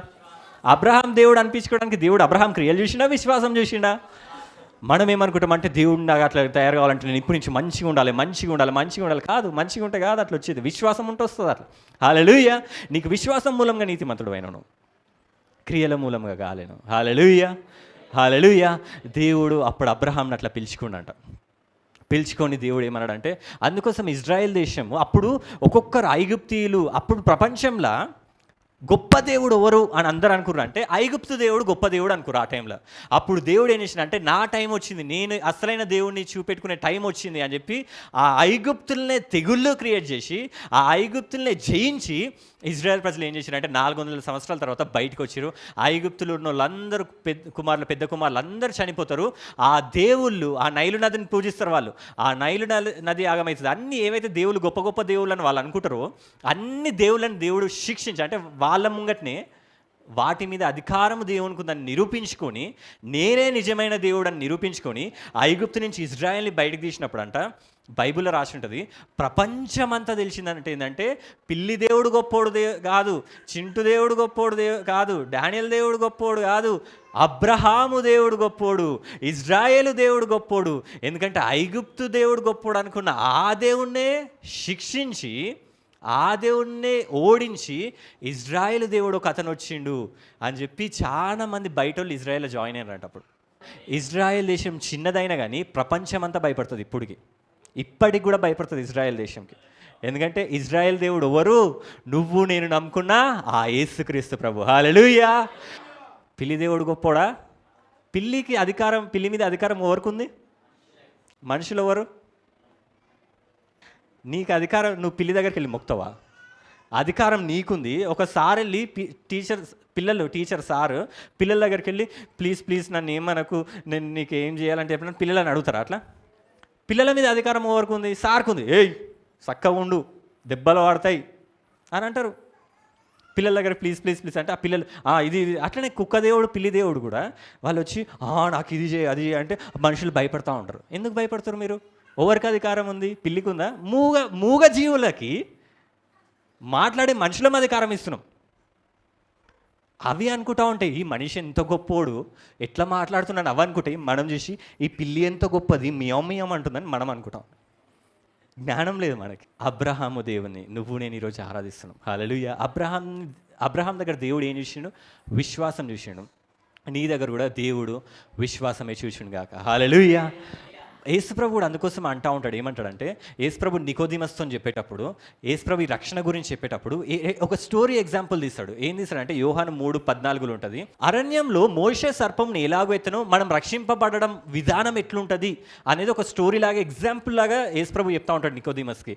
అరణ్యంలో మోషే సర్పంని ఎలాగో ఎత్తనో అలాగే విశ్వసించు ప్రతివాడును నశింపక. ఈడేమన్నా క్రియలేడని ఆడేనే విశ్వాసంతో పరిశుద్ధమైన క్రియలు ప్రతివాడని రాసిందా? విశ్వాసం ఒకటే రాసిందా? విశ్వసించి ప్రతివాడును నశింపక ఆయన ద్వారా నిత్య జీవం పొందినట్లు మనుష్య కుమారుడు ఎత్తబడవలెను. హల్లెలూయా. అలాయితే ఒక మీకు ఈ స్టోరీ తెలుసోలేదు, ఒకసారి ఇజ్రాయెల్ ప్రజలందరూ వెళ్తూ ఉంటారు అరణ్యంలో ఏముంటాయి? పాములు, తేళ్ళు ఉంటాయి. కానీ ఒక్కటి కూడా వాళ్ళని కరవలే అప్పుడు వరకు, ఎందుకంటే దేవుడు కాపాడుతూ ఉన్నాడు. కానీ ఒక టైం వచ్చింది ఏంటంటే మోషేని దేవుని ఇద్దరిని తిడతారు. తిట్టంగానే దేవుడు కాపుదల తీసేస్తాడు, పాములు వచ్చేస్తాయి. అరణ్యంలో ఉన్న పాములన్నీ వచ్చేసి కాటేస్తాయి వాళ్ళని. కాటేసినప్పుడు మనుషులు ఏం చేస్తారు? కాలుకి అది చుట్టుకుంటారు, పీల్చుకుంటారు, తూతూ అని ఉంచుతూ ఉంటారు. ఇట్లాంటివన్నీ చేస్తూ ఉంటారు. ఎందుకు? బతకడానికి. అలాయితే అరణ్యంలో పాములన్నీ వచ్చి అందరినీ, బైబిల్ చెప్తుంది ఆడ నిర్గమకాండంలో, అందరినీ గార్చినాయంట. పాములు ఒక్కరిని కూడా వదలలేదు, అందరినీ కాటేసినాయంట. అందరినీ కాటేసి వెళ్ళిపోయినాయంట. అంటే కాటేస్తూనే ఉన్నాయి, అక్కడక్కడ తిరుగుతున్నాయి, కాటేస్తూ ఉన్నాయి. చిన్నపిల్లలు ఉరుకుతూ ఉన్నారు, పెద్దోళ్ళు ఉరుకుతూ ఉన్నారు, ముసలోళ్ళు అందరూ ఉరుకుతారు. అందరూ వచ్చి కాటేసినాయంట అవన్నీ పాములన్నీ కూడా. ఇప్పుడు అందరూ ఏమైపోతారు? పాపకరమైన పాములు. అవి కుడితేనంట నొప్పి అనుభవించి చచ్చిపోతారంట. అట్లాంటి పాములు వచ్చి కుట్టినాయంట. కుట్టినప్పుడు అప్పుడు అందరూ ఏడుస్తారు. ఓ మోషే, తప్పు చేసిన, ఆ దేవుడు తిట్టినా, నిన్ను తిట్టినా, మమ్మల్ని రక్షించు, మేము చచ్చిపోతున్నాం అంటే అప్పుడు మోషే దేవుడిని అడుగుతాడు. దేవుడు ఏం చేస్తాడంటే, ఓ మోషే, ఒక పాము ఆకారంతో ఒక బొమ్మను తయారు చేసి ఇట్లా ఒక కొండ మీదకి ఎక్కి ఏమన్నా ఒక దగ్గర ఎక్కి చూపెట్టి అందరికీ, ఆ పామును ఎవరైతే చూస్తారో వాళ్ళు సావరు అని ఒక ఆఫర్ ఇచ్చేసిండు దేవుడు. ఇప్పుడు ఏం చేయాలి? మనుషులందరూ, జ్ఞానం ఉన్న వాళ్ళందరూ ఏం చేయాలి? మోషే తయారు చేసిండు పాముని, ఆ మోషే పైకి లేపిండు. ఓ ప్రజలారా చూడండి, మీరు జావరు, చూడండి మీరు జావరు, మీరు చూడండి అంటే, ఓ మోషే ఏం చెప్తున్నావు నువ్వు? పాము కాటు ఎంత నొప్పిగా ఉందో తెలుసా నీకు? నేను ట్రై చేస్తున్నా, నువ్వు డిస్టర్బ్ చేయకు, ఆ విషయం వచ్చేస్తుంది అని చెప్పి ఎంత ట్రై చేసినా వాళ్ళు బతుకుతారా? కాదు, ఇట్లా వేయాలి, ఆకులు తెచ్చుకోవాలి, ఆకులు తెచ్చుకుంటున్నా, ఈ ఆకులు తెచ్చుకుంటున్నా, నీళ్లు తాగాలి, అట్లా వేయాలి, అన్నీ ఏమేమో చేస్తారు. బతుకుతారా వాళ్ళు? బతకరు. వాళ్ళకున్న ఒకటే మార్గం ఏంది? ఏం చేయాలి? ఆ పాముని, ఏ పాముని? మోషే ఎత్తిన పాముని. అదొకటే మార్గం ఉంది. వాళ్ళు మాంసాహారులైనా చచ్చిపోతారు, శాకాహారులైనా చచ్చిపోతారు. వాళ్ళు మంచి పనులు చేసినా చచ్చిపోతారు, చెడ్డ పనులు చేసినా చచ్చిపోతారు. అందరూ చచ్చిపోతారు. మోషే ఎత్తిన పాముని చూసినోడు వాడు మంచోడైనా చెడ్డోడైనా ఏమవుతుంది? బతుకుతాడు. దేవుడు ఒక ఆఫర్ ఇచ్చేసిండు. అప్పుడు మోషే ఎత్తగానే అందరూ ఏం చేసినారంటే ఆ పామును కాటని, కొందరు పాము కాటని అట్లా చూస్తారు, ఇది ఇంత పెద్దగా అయింది, కాలు ఇంత వాసింది, అది ఇది అని చూస్తారు. కానీ కొందరు ఏం చేస్తారంటే మోషే అది చూస్తారు, ఆ పాముని చూస్తారు. ఆ పాము చూడండి, మోషే నిజంగా మంచిగా అవుతుందా అని చూసేవారికి మంచిగా అయిపోయింది. ఆ పాము కాటు పోయింది, మాయమైపోయింది, ఆ నొప్పి పోయింది. అది చూసిన వాళ్ళందరూ బతికిరంట. హల్లెలూయా, హల్లెలూయా. అట్లనే యేసుప్రభు ఏమంటాడంటే, యేసుప్రభు కూడా సిల్వలో ఎత్తబడిన తర్వాత ఆయనే సిల్వలో మీ గాయములని, మీ పాపములను తీసుకొని ఆయన భరించి ఎన్నో శ్రమలు నొంది రక్తం గార్చి చనిపోయి తిరిగి లేచిన ఆ యేసుక్రీస్తు ప్రభుని నువ్వు ఎప్పుడైతే చూస్తావో నువ్వు బతుకుతావంట. హల్లెలూయా. ఆ చూడడం అంటే ఏంటంటే విశ్వసించడం. హల్లెలూయా. నువ్వు ఏ క్రియలు చేయని అవసరం లేదు, నువ్వు రక్షింపబడడానికి ఏ క్రియలు చేయని అవసరం లేదు. నువ్వు విశ్వసిస్తే చాలు, నువ్వు రక్షింపబడతావు. యేసు ప్రభు చెప్తుండే ఈ మాటలు. మోషే ఎట్లయితే పామును ఎత్తిండో నేను అట్లనే ఎత్తబడతా, నన్ను చూసిన వాళ్ళు, నన్ను విశ్వసించిన వాళ్ళందరూ కూడా బతుకుతారని చెప్తుండే. హల్లెలూయా, హల్లెలూయా. దీన్ని బట్టి చూస్తే మన క్రియలు మనల్ని ఏమీ కూడా చేయలేవు. నేను ఇట్లా పాపంలో ఉన్నా, అట్లే చేస్తున్నా, ఇట్లే, అవేవి కూడా నేను పరలోకానికి దూరం చేయవు. ఆ దేవుని ప్రేమ నుంచి నిన్ను వేరుపరచవు. హల్లెలూయా. నువ్వు విశ్వసించినవా, నీ క్రియలు ఎట్లున్నా కానీ నువ్వు పరలోకానికి వెళ్తావు. ఇది చెప్పడానికి నాకు ధైర్యం ఉండాలి. ఇట్లాంటి సువార్త, ఇట్లాంటి సత్యం చెప్పాలంటే మన దగ్గర ఉన్న జస్టిన్ బ్రదర్ మస్తు ధైర్యంతో చెప్తాడు. వాడు ఆలోచించాడు, నేను మనుషులను చూసి ఆలోచిస్తూ ఉంటా, అరే ఏమన్నా అభ్యంతరం వాడతారేమో అని. హల్లెలూయా. కానీ ఈరోజు నేను కూడా ధైర్యంతో చెప్తున్నా, బైబిల్ చెప్తున్నా, పేతురు, పౌలు వీళ్ళందరూ చెప్తున్నా, విశ్వాసం మూలంగానే నువ్వు రక్షింపబడ్డావు, విశ్వాసం మూలంగానే నువ్వు పరలోకానికి ఎత్తబడతావు. నీ క్రియలని దేవుడు పట్టించుకోడు. హల్లెలూయా. మనుషులు ఏం చేస్తారంటే విశ్వాసం ఒకటే కాదు, క్రియలు కూడా కావాలంటారు. దేవుడు అట్లా అన్నాడు, విశ్వాసం ఒకటే. నువ్వు చూస్తే స్వస్థపడతావు, నువ్వు చూసి తర్వాత నువ్వు కాళ్ళనేమో వేసుకుంటే స్వస్థపడతావు అనలే దేవుడు. విశ్వాసం నీకుందా, నువ్వు రక్షింపబడ్డట్టే. మనమందరం విశ్వాసం మూలంగానే పరలోకానికి వెళ్తున్నాం. ఆ రాకడలో ఆయన దగ్గరికి వెళ్తున్నామంటే, ఆయనలో కలవబోతున్నామంటే నీ విశ్వాసం ద్వారానే. అబ్రహాం నమ్మిండు, అదే ఆయనకి నీతిగా ఎంచబడింది. మనం నమ్మితే అది మనకి నీతిగా ఎంచబడుతుంది. మనమందరం నీతిమంతులం ఎందుకైనామంటే ఆయన ద్వారా అయినాం. మనం ఆయన చేసిన త్యాగం ద్వారా అయినాం, దాన్ని విశ్వసించడం ద్వారా అయినాం మనం. ఇప్పుడు ఈరోజు ఉన్నారు, నేను ఇది కొన్ని చెప్తా నేను, అవి ఎట్లాంటివి అంటే మీకు అభ్యంతరం కావచ్చు, కానీ సత్యం అది. ఈరోజు బలలో పాల్గొన్నారు కొందరు ఉంటారు, కొందరు నిజంగా అట్లాంటి వాళ్ళు ఉన్నారు. నేను వాళ్ళని తప్పంటలేను, కానీ వాళ్ళకి ధైర్యం ఇస్తున్నా. నేను ఏమంటున్నానంటే, కొందరు బలలో ఈరోజు పాల్గొంటారా, సండే రోజు ఈరోజు ఇప్పుడు పాల్గొంటారా, సాయంత్రం వెళ్ళి తాగుతారు. కొందరు ఉన్నారు అట్లా, లేరని కాదు, సాయంత్రం వెళ్ళి తాగుతారు వాళ్ళు. ఇప్పుడు వాళ్ళని చూసి నువ్వేమంటావు, వీడు ఖచ్చితంగా నరకానికి పోతాడు. పరిశుద్ధమైన బల్లని, అతి పరిశుద్ధమైన ఆ రక్తంని, పాపములు కడిగే ఆ రక్తంని పాల్గొని అప్పుడే తాగిండాడు, ఖచ్చితంగా వీడు నరకానికి. నేను చెప్తున్నాను కదా, వాడు నరకానికి కూడా పరలోకానికి వెళ్తాడు.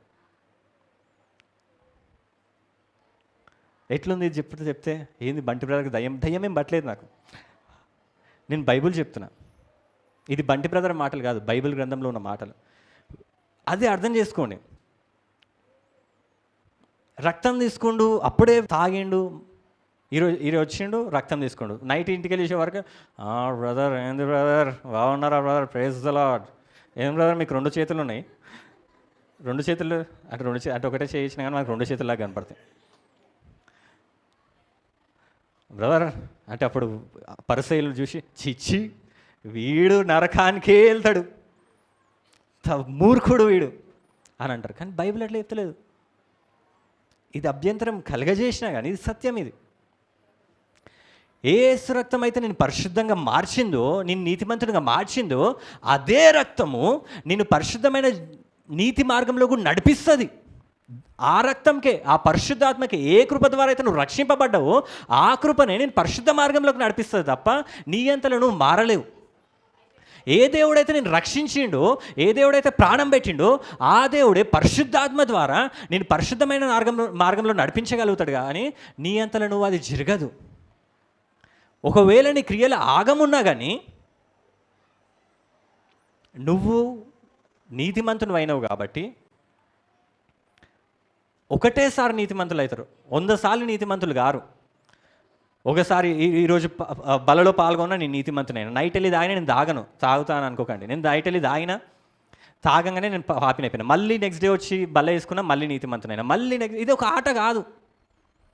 ఆట ఎట్లుంటుంది, మేము చిన్నప్పుడు గేమ్స్ ఆడతారు కదా, ఆ గేమ్స్ ఆడినప్పుడు వాడు ఆడుకుంటూ వెళ్ళి ఎన్నడో వాడతాడు, చస్తాడు, టిటిన్ టిన్ టిటిన్ టిన్ అని చచ్చిపోతాడు, తర్వాత మళ్ళీ ఊడతాడు, మళ్ళీ ఆడాలి. పాము గేమ్ ఆడరా చిన్నప్పుడు, నోకియాలో పాము గేమ్లో ఆడతారు కదా, మీరు ఆడిరా నోకియాలో? అందరూ ఆడినోళ్ళే కదా.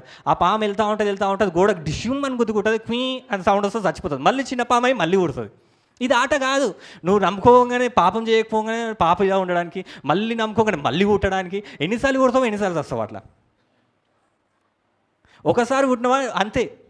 యేసు ప్రభు రక్షణ గురించి చెప్పినప్పుడు 3వ అధ్యాయంలోనే ఏమని చెప్తాడంటే, రక్షణ అనేది ఎట్లాంటిదంటే తెలుసా, అందుకు యేసు నికోదేమస్తోనే చెప్తుండు, అతనితో కూడా ఒకడు కొత్తగా జన్మించితేనే, ఒకరంట కొత్తగా జన్మిస్తేనే కానీ అతడు దేవుని రాజ్యం చూడలేడు. అంటే ఒక జన్మం గురించి చెప్తుంది. నువ్వు రక్షణ పొందడం అంటే దాని అర్థం ఏంటంటే నువ్వు జన్మించినట్టు. మళ్ళీ ఒకసారి నువ్వు ఒకలాగా జన్మించినాక అట్లనే ఉంటావు. ఒకసారి పిల్లిలాగా నువ్వు జన్మించినాక పిల్లి ఎంత గలీజ్ పనులు చేసినా అది పిల్లి అవుతుందా, కుక్క అవుతుందా? బోబో అంటే అది కుక్క అయిపోతుందా? కొన్ని చిలుక హాయ్ అంటది, అప్పుడు అది మనిషి అయిపోతుందా? అది ఎట్లా పుట్టింది? ఆ చిలుకలాగా పుట్టింది.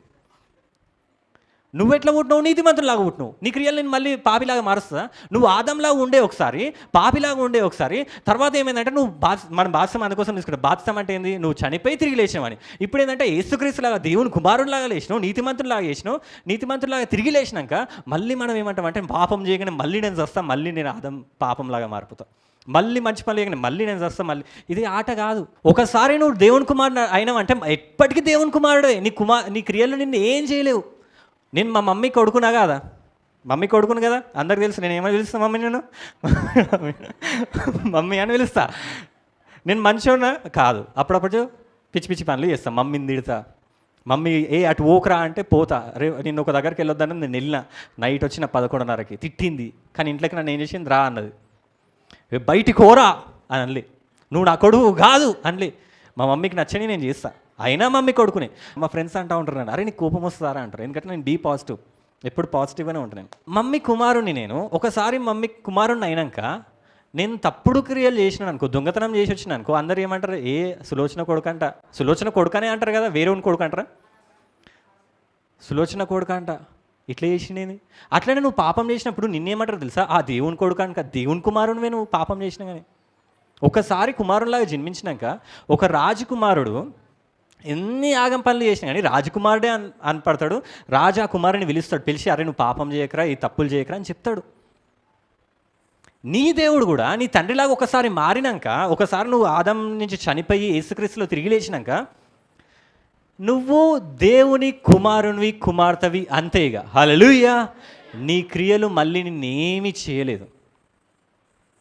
ఒకసారి నేను మమ్మీ కొడుకుని అనబడినాక చనిపోయేంత వరకు కూడా మమ్మీని కొడుకుని, చనిపోయిన తర్వాత కూడా సులోచన కొడుకు అని అంటారా లేదా?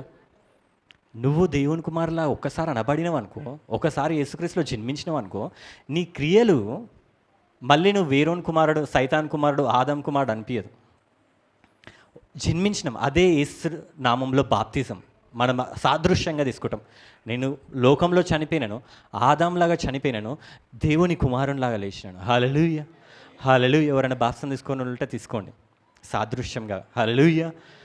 ఇప్పుడు చెప్పండి, నువ్వు చేసే పనులు ఆ దేవుని కుమారుడి నుంచి దూరం అవుతాయా? అంటే వేరేని కుమారుడు అవుతావా? అది ఒకసారి దేవుని కుమారుడు ఆయన పిలువబడినాక కాదు. విశ్వాసం ద్వారా నువ్వు కుమారుడు అనబడినో క్రియలు నిన్ను ఇంకేం చేయలేవు. విశ్వాసం, ఆయన కృపనే నిన్ను రక్షించింది. హల్లెలూయా. నీకు విడుదల, విమోచన రావాలంటే కూడా ఏ విశ్వాసం అయితే నేను నీతిమంతునిగా మార్చిందో అదే విశ్వాసం నేను స్వస్థపరుస్తుంది. హల్లెలూయా. మనకి ఏదైనా బాధ ఉన్నప్పుడు, అరే నేను మంచి పనులు చేస్తే మంచిగా ఉండు, ఈ పాపం చేసిన, అవన్నీ గుర్తు చేసుకోవద్దు. నేను విశ్వాసం ఉంది, నాకు ఆ విశ్వాసమే నన్ను స్వస్థపరుస్తుంది. ఆ దేవుడే నన్ను స్వస్థపరుస్తాడు. ఆ యేసు నామములో నాకు విడుదలిస్తుంది. హల్లెలూయా, హల్లెలూయా. ఒక చిన్న స్టోరీ చెప్తా. ఒకసారంట ఒక కోడి, చిన్న కోడి పిల్ల, ఒక కోడి పిల్ల అంట అదేం చేసిందంటే తల్లి దగ్గరికి వెళ్ళిందంట. అప్పుడు ఆ తల్లి చెప్పిందంట, ఓ కోడి పిల్ల, నువ్వు జాగ్రత్తగా ఉండు, ఎందుకంటే పాములు వస్తూ ఉంటాయి, గ్రద్దలు వస్తూ ఉంటాయి, పిల్లిలు వస్తూ ఉంటాయి, కుక్కలు వస్తూ ఉంటాయి. అవన్నీ కూడా వచ్చి ఎత్తుకపోతాయి, నేను తినేస్తాయి అని చెప్పి ఆ కోడి పిల్లకి చెప్తూ ఉంటుంది. ఆ కోడి పిల్ల ఎటన్నా వెళ్ళిందనుకో, ఎటన్నా కొంచెం దూరం వెళ్ళిందనుకో, పైనుంచి ఒక గ్రద్ద పోతూ ఉంటుంది, భయపడి మళ్ళీ తల్లి దగ్గరకు వస్తుంది. మళ్ళీ ఎటన్నా వెళ్ళిందనుకో, పాము వెళ్తూ ఉంటుంది, మళ్ళీ తల్లి దగ్గరకు వస్తూ ఉంటుంది. మళ్ళీ కొంచెం దూరం వెళ్ళిందనుకో, పిల్లి వస్తూ ఉంటుంది, మళ్ళీ తల్లి దగ్గరకు వస్తూ ఉంటుంది. ఎప్పుడు భయం భయం భయం, కుక్కని చూసినా, పిల్లిని చూసినా, అన్ని చూసినా భయం భయం భయం. అందుకోసమే ఎవరైనా భయపడుకుంటున్నారు అనుకో, ఎక్కువ ఇంగ్లీష్లో వాళ్ళని ఏమంటారు అంటే చికెన్ హార్టెడ్ పీపుల్ అంటారు. చికెన్ అంటే ఏంది? మటన్. చికెన్ అంటే ఏంది? మేకనా కోడా? కోడి. చికెన్ హార్టెడ్ అంటే కోడి మనస్తత్వం అని, భయపడుకుంటే ఉండేటోళ్ళని అట్లా అంటారు. అలా అయితే ఆ కోడి ఎందుకంటే భయపడుతూ ఉంటుంది, అక్కడికి వెళ్ళాలంటే భయపడుతూ ఉంటుంది, ఇక్కడికి వెళ్ళాలంటే భయపడుతుంది, ఎక్కడికి వెళ్ళగానే అది భయం, గుండె దాన్ని ఫాస్ట్ కొట్టుకుంటూ ఉంటుంది. అట్లయితే అట్లాంటి కోడికి ఒకరోజు దేవుడు ఆ కోడి అడిగిందంట, ఓ దేవా, ఈ జీవితం నాకొద్దు, ఈ కోడి జీవితం నాకొద్దు, ఆ ఆకాశంలో ఆ పక్షిరాజు తిరుగుతుంది కదా, ఆ పక్షిరాజు జీవితం నాకు దయచేయి అని చెప్పి ఆ కోడి అడిగినప్పుడు దేవుడు అన్నాడంట, ఓకే నేను చేస్తా అని చెప్పి కోడిలాగా దాన్ని చంపేసిండంట. కోడిలాగా దాన్ని చంపేసి దాన్ని ఏం చేసిండంటే ఒక పక్షిరాజుకి ఒక పిల్లలాగా దాన్ని పుట్టించిండంట, గ్రద్దలాగా. ఆ చిన్న పక్షిరాజులాగా అది మారిపోయింది. ఫస్ట్ ఎట్లుండే, కోడిలాగా ఉండే, అన్నిటికీ భయపడతా ఉండే, వర్షం వచ్చినా భయపడేది, ఏది వచ్చినా కానీ అంత భయపడుకుంటూ ఉండేది. అట్లా భయం భయంగా ఉండే ఆ కోడి పిల్ల ఎప్పుడు ఎట్లా మారిందంటే దేవుని అనుగ్రహంతో ఎట్లా మారిందంటే పక్షిరాజు పిల్లలాగా మారిపోయింది. పక్షిరాజు పిల్లలాగా మారిపోయినాక అది పక్షిరాజులాగా మారింది, కానీ అది దాన్ని చూసుకోగలుగుతుందా? చూసుకోలేదు. దాని మనస్తత్వం ఎట్లుంది, ఇంకా ముందు ఎట్లా బతికిండే, అది కోడిలాగా బతుకుండే. ఇప్పుడు పక్షిరాజులాగా అయినాక కూడా అది ఇంకా కోడిలాగానే ఆలోచిస్తుంది. అరే నేను ఎక్కడికి వెళ్ళొద్దు, ఈ గుహలనే ఉండాలి, ఈ గుహ అంటే గూడు, ఆ గూడులనే ఉండాలి, నేను ఎక్కడికి వెళ్ళొద్దు. పాముని చూస్తే భయపడుతుంది, మళ్ళీ కుక్కని చూస్తే భయపడుతుంది, పిల్లిని చూస్తే భయపడుతుంది, ఇట్లా భయపడుతూ ఉంటుంది. ఎందుకు? అది మళ్ళీ పుట్టిందా లేదా? మళ్ళీ పుట్టినాక కూడా అది ఇంకా భయపడుతూనే ఉంది. పక్షిరాజు పిల్లలాగా పుట్టినాక కూడా అది ఇంకా భయంతోనే ఉంది. దానికి ఎవరో ఒకరు వెళ్ళి చెప్పాలి, ఓ నువ్వు పక్షిరాజువి, ఓ పక్షిరాజా నువ్వు ఎందుకు భయపడుతున్నావు, నువ్వు పక్షిరాజువి. కోడులు ఎగురుతాయా? ఎగరడం చూసారు ఎప్పుడన్నా? ఆకాశంలో కోళ్ళు ఎగరవు. పక్షిరాజు ఏం చేస్తుంది? ఎగురుకుంటూ వెళ్తూ ఉంటుంది. పక్షిరాజు తన పిల్లల్ని ఏం చేస్తుంది అంటే తెలుసా, మనం కూడా యేసుప్రభుని నమ్ముకున్నాక మనం కూడా చిన్న చిన్న పిల్లల్లాగా దేవునికి, మనం కూడా ఇంకా పాపపు అవే భయాలతో ఉంటాం. అప్పుడు పక్షిరాజు ఏం చేస్తుందంటే ఆ పిల్లని, ఇది భయపడుతుందని చెప్పి ఆ పిల్లని తీసుకొని ఏం చేస్తుందంటే ఆ ఆకాశం పైకి తీసుకెళ్ళి, ఎంత పైకి వెళ్తుందో అంత పైకి తీసుకెళ్ళంట, అక్కడి నుంచి వదిలేస్తుందంట. అక్కడి నుంచి వదిలేయగానే ఆ కోడి ఇప్పుడు ఎట్లా మారింది? పక్షిరాజులాగా మారింది. అప్పుడు అనుకుంటా, అనవసరంగా దేవుణ్ణి అడిగిన, అనవసరంగా పక్షిరాజు, అయ్యో ఇప్పుడు అంత పైనుంచి కింద పడి నేను చచ్చిపోతున్నా, అయ్యో నాకు ఇన్ని శ్రమలు వచ్చినాయి, అయ్యో నా బతికేందుకు ఇట్లా అయిపోయింది, అయ్యో అనవసరంగా నేను యేసుప్రభుని నమ్ముకున్నా అని చెప్పి బాధపడుతూ ఉంటుంది. అప్పుడు ఏం చేస్తుంది తెలుసా, ఆ పక్షిరాజు మళ్ళీ కరెక్ట్ కింద పడిపోతుంది అనే టైంకి మళ్ళీ వచ్చి మళ్ళీ పట్టుకుపోతుంది అంట. పక్షిరాజు తన పిల్లల్ని వదిలేస్తుందంట, అది ఎగరాలే. నువ్వు కూడా క్రైస్తవునిగా మారినాక అన్ని శ్రమలే నువ్వు జయించాలి, కానీ నువ్వు జయించలేక ఇంకా భయపడుకుంటా కోడి పిల్లల కుక్కు అని ఉరికినావు అనుకో, దేవుడు ఏం చేస్తాడు తెలుసా, పట్టుకొని పై నుంచి వదిలేస్తాడు. అప్పుడు అయ్యో ఎందుకు యేసుప్రభుని నమ్ముకున్నాను, అప్పుడే మంచిగా ఉండే, ఎప్పుడు అది ఏమో అనుకుంటా ఉంటావు. దేవుడు వస్తాడు, మళ్ళీ కాపాడతాడు, మళ్ళీ తీసుకెళ్ళి మళ్ళీ పైకి తీసుకెళ్ళి మళ్ళీ వదిలేస్తాడు. మన క్రైస్తవ జీవితం కూడా అట్లనే ఉంటుంది. శ్రమల్ని జయించడానికి దేవుడు నిన్ను వాడుకోండు, నిన్ను పిలుచుకోండు, భయపడడానికి కాదు. హల్లెలూయా. ఆ కోడి, ఆ పిల్ల ఎట్లయితే పక్షిరాజులాగా మారినాక ఆ మనస్తత్వం మారకపోతే అది మారేంతసేపు ఏం చేస్తుంది అంటే పక్షిరాజు మామూలుగా దానికి తెలుసుకునేటట్టు ఆ పైనుంచి వదిలేస్తూ వదిలేస్తూ ఉంటే ఏదో ఒక రోజు ఏం చేస్తుంది అంటే ఆ పిల్లకి అర్థమవుతుంది, నా తల్లి నన్ను వదలదు, నేను ఖచ్చితంగా ఎగరాల్సిందే అని చెప్పి ఏం చేస్తుంది అంటే ఒక్కసారి రెక్కలు ఇట్లా పైకి అంటదంట, అని ఇట్లా ఊపుతూ ఉంటుంది, కొంచెం లేస్తూ ఉంటుందంట. అప్పుడు కొంచెం ధైర్యం వస్తుంది, అయ్యో లేస్తున్నది నేను ఇప్పటివరకు కోడిని కదా, ఎగరకపోతుంది కదా, ఇప్పుడేంది ఎగురుతున్నాను, మళ్ళీ లేస్తూ ఉంటుందంట. అరే ఇంకా లేస్తలేదు అట్లా వెళ్ళిపోతుంది. హల్లెలూయా. అది మళ్ళీ ఏమన్నా ఆగమానం చేసినా కానీ భయపడుతుంటే అది మళ్ళీ కోడిలాగా మారుతుందా? మారదు. పక్షిరాజులాగా పుట్టింది, పక్షిరాజులాగా ఎగురుతుంది. ఏదైతే పాముని చూసి ఇన్ని రోజులు భయపడ్డదో కొయ్ అని వస్తుంది, దాని పాముని ఎత్తుకుని పోతుంది, తినేస్తుంది. సైతానికి పాపంకి భయపడ్డ మీరు కూడా ఆ సైతాన్ని పాపంని చేయిస్తారు. హల్లెలూయా. కానీ నీకు తెలియాలి, ఒకరు చెప్పాలి, మన జస్టిన్ బ్రదర్ లాగా ఒకరు వచ్చి సువార్త చెప్పాలి. నీ విశ్వాసం మూలంగానే నువ్వు రక్షింపబడ్డావు, నీ క్రియల మూలంగానే నువ్వు రక్షింపబడలేదు, నువ్వు దేవుని కుమారునివి, నువ్వు ఇంకా పాపం చేసినా కానీ నువ్వు దేవుని కుమారునివే, నువ్వు పరలోకానికి వెళ్తావు అని ఇట్లాంటి సత్య సువార్త చెప్పినప్పుడు సత్యము స్వతంత్రులుగా చేస్తుందంట. హల్లెలూయా, హల్లెలూయా. అప్పుడు ఆ పక్షిరాజు ఆ గ్రద్దకు తెలుస్తుంది ఎగరాలని, ఎగురుతూ ఉంటా. వర్షానికి భయపడదు పక్షిరాజు. ఉరుములు మెరుపులు వస్తూ ఉంటే కోడి పిల్లలు వెళ్ళి దాచుకుంటాయి, కానీ ఈ పక్షిరాజు ఏం చేస్తుందంటే ఆ మబ్బుల పైన ఎగురుతుందంట. ఆ ఉరుములకు మెరుపులకు భయపడదు, ఆ పైన ఎగురుతూ ఉంటుందంట. నువ్వు కూడా శ్రమల పైన ఎగురుగును గాక. హల్లెలూయా, హల్లెలూయా. ఇప్పుడు నువ్వు మారినవా లేదా? నువ్వు ఆదాం కుమారునివా, యేసుక్రీస్తు కుమారునివా? ఇప్పుడు యేసుక్రీస్తు నువ్వు నీతిమంతుడు. నువ్వు ఎట్లయినావు? నువ్వు విశ్వాసం ద్వారా అయినవా, క్రియల మూలంగా అయినవా? విశ్వాసం మూలంగా అయినావు. కాబట్టి ఈ రోజు నుంచి నువ్వు చేసే ప్రతి ఏదైతే తప్పు ఉందో అది నీ నీతిని చూపెట్టవు. అంటే ఇది తప్పు చేసిన కాబట్టి నేను పాపిన, అది కాదు. ఇది కాదు నేను జస్టిఫై చేసేది, ఇది కాదు నీకు నిరూపించేది. కానీ నీ విశ్వాసం, అబ్రహాము కుమారుని, నువ్వు అబ్రహాము కుమార్తె మీరు కాబట్టి మీరేం చేయండి అంటే, నేను విశ్వసించిన నేను నీతిమంతుడు. ఆ దేవుని కుమారునిలా ఒకసారి మారినా ఎప్పటికీ ఆ దేవుని కుమారుణ్ణి నేను. హల్లెలూయా, హల్లెలూయా. లోకం వచ్చి ఏమో చెప్తా ఉంటుంది, సైతాను కూడా పాములాగా అవ్వకొచ్చి చెప్పింది, ఇది నిజమా? దేవుడు అంత మంచోడా? అవ్వ మోసపోయింది. లోకంలో ఉన్న కొందరు పాస్టర్స్ కూడా అట్లా చెప్తారు, నిజంగా విశ్వాసమా, క్రియలు అవసరం లేదా? నీ క్రియలు ఏం చేస్తుందంటే దేవుని మహిమపరుస్తాయి అంతే, నీ నీతిమంతునిగా మార్చదు. నువ్వు మంచి కార్యం చేసినావంటే, అరే ఆ బ్రదర్ క్రైస్తవుడు అంట, తాగాడంట, ఆ బ్రదర్ ఇట్లనంట, అబద్ధాలు ఆడాడంట, ఆ బ్రదర్ ఆ సిస్టర్ ఇట్లనంట అని ఆ దేవునికి మహిమ వస్తుంది. వాళ్ళు యేసుప్రభుని నమ్ముకున్న వాళ్ళు. లేకపోతే నువ్వు తప్పు పనులు చేసినావు అనుకో, నిజంగా నువ్వు తాగినావు అనుకో, ఆ దేవునికి అవమానం వస్తుంది. యేసుప్రభు అని బైబుల్ పట్టుకొని తిరుగుతాడు, రాత్రి అయ్యే వారికి తాగుతూ ఉంటాడు. అన్న అబద్ధాలే, నోరు తెస్తే అబద్ధాలే. దేవునికి మహిమ, నీ క్రియల వల్ల దేవునికి మహిమనన్నా అవమానం అని వస్తుంది. కానీ నీ నీతికి ఏం కాదు. తప్పు పనులు చేసినా నువ్వు దేవుని కుమారునివే. అట్లని చెప్పి తప్పు పనులు చేయాలా? కాదు. నువ్వు ఎప్పుడైతే ఇది నమ్ముతావో ఈ సత్యం నేను స్వతంత్రులు చేస్తుంది. నిన్ను ఆ సత్యమే నీతి మార్గంలో నడిపిస్తుంది. హల్లెలూయా, హల్లెలూయా. కొన్నిసార్లు మీ ప్రార్థనలకి మీ విశ్వాసం దేవుడు టెస్ట్ చేస్తున్నట్టు. మీ విశ్వాసానికి టెస్ట్ వచ్చినప్పుడు మీరు అరే నేను ఏదో పాపం చేసినానేమో అందుకోసం జరుగుతుంది కాదు, జరుగుతుంది. విశ్వసించండి, నా జీవితంలో దేవుడు కార్యంలో చేస్తాడు, నమ్మండి. కొన్నిసార్లు దేవుడు వదిలేసినప్పుడు నువ్వు పడిపోతున్నట్టు అనిపిస్తుందేమో, పడిపోవడం కాదు, దేవుడిని ఇంకా ఉన్నత స్థాయిలోకి తీసుకెళ్ళడానికి. నువ్వు అనుకునే జరుగుతలేవంటే అర్థం చేసుకోండి, దేవుడు ఇంకా గొప్పవేయో చేస్తున్నట్టు.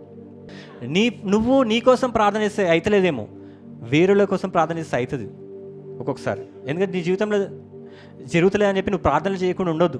విశ్వాసం ఉండాలంతే, దేవుడు చేస్తాడు అంతే. అబ్రహాం లాగా నమ్మేయాలి. అంటే కొన్నిసార్లు అట్లా దేవుడు చేస్తూ ఉంటాడు, కొన్నిసార్లు నీ పడేసే స్టేజ్ అది.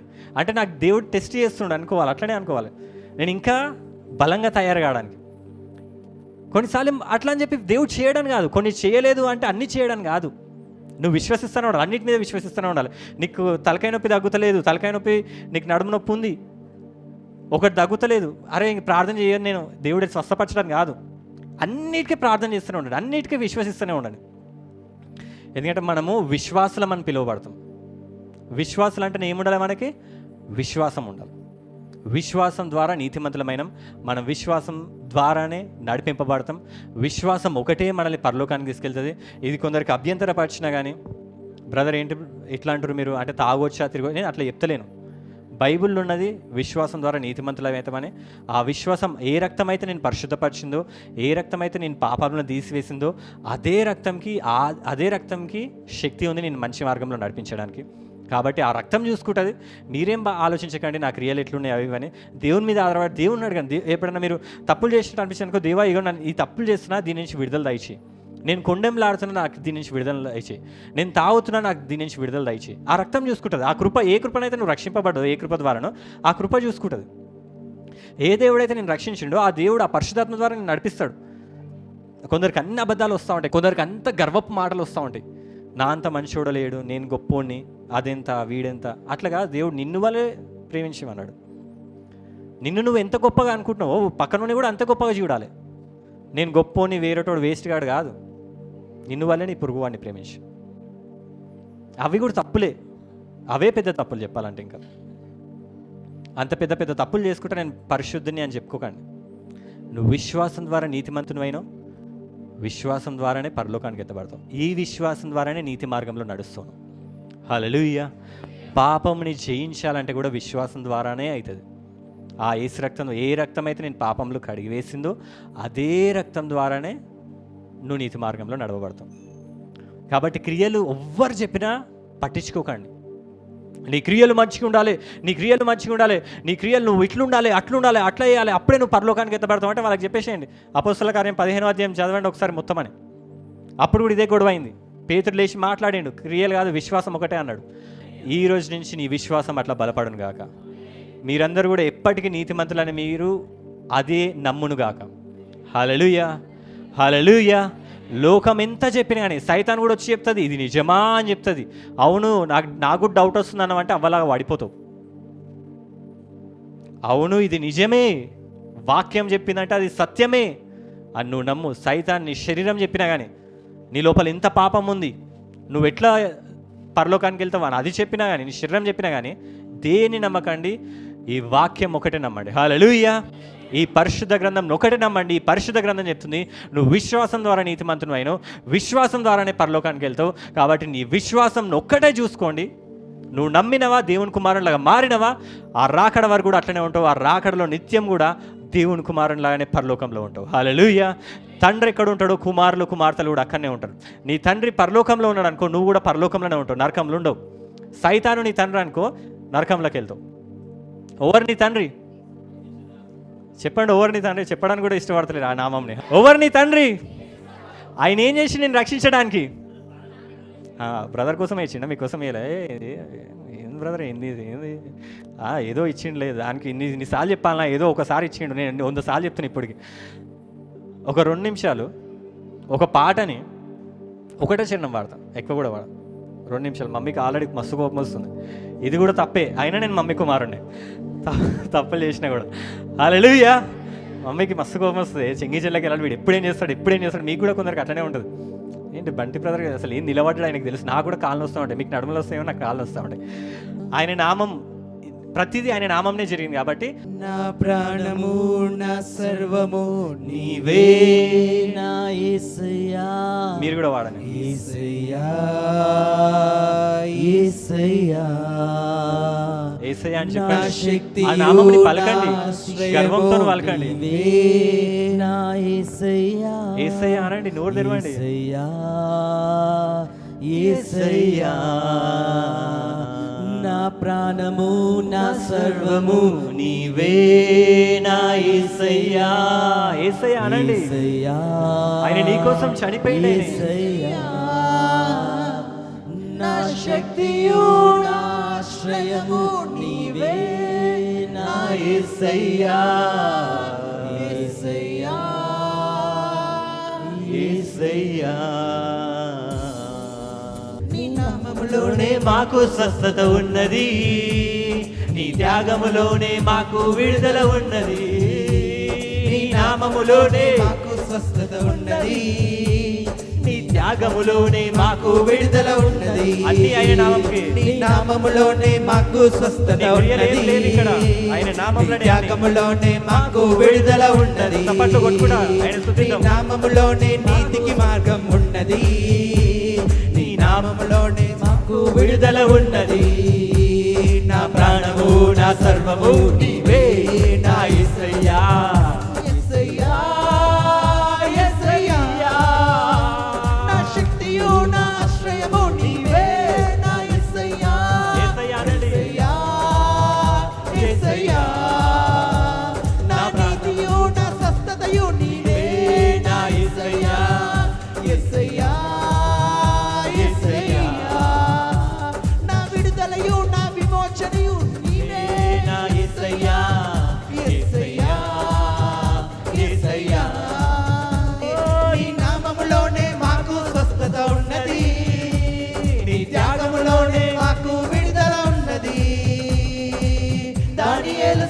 బోనులో ప్రార్థించగా దేవా సింహపు నోళ్ళను మూసివేసినావు.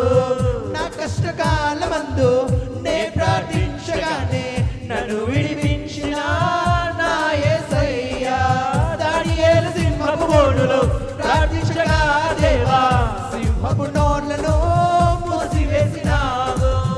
నా కష్టకాలమందు నే ప్రార్థించగానే నన్ను విడిపించిన నా యేసయ్యా. నా ప్రాణము నా సర్వము నీవే నా యేసయ్యా.